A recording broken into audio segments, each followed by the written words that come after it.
हरे कृष्ण व्यासदेव कृत श्रीमद्भगवद गीता जेते विपरीत लक्षण सकल देखे मुनयन नासे बंधु आत्मीय गहन कि जस लभे विमुपूर्ण हे कृष्ण ये परिजुद्ध हरे पुणे ही राज्यर सुख हरे नाही मोहर प्रयोजन नासी न निज निज धर्म ए प्राण सामज सुख हरे धरी रही कि हेतु रे जेतेबेले अर्जुन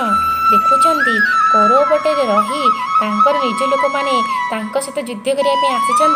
सेतेबेले अर्जुन प्रभु श्रीकृष्ण को कहते हे सखा मते चारिआडे सबू विपरीत दिशुची मु कौन करी प्रभु सखा मते चारिआडे विपरीत दिशुची पुणी कहते अर्जुन हे सखा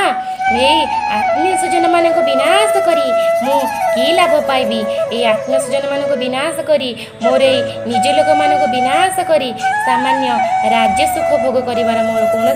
आवश्यकता नहीं सामान्य राज्य सुख भोग करिवार मोर कौन लोढ़ा नहीं हरे कृष्ण जदा जदा हि धर्मस्य ग्लानिर्भवति भारत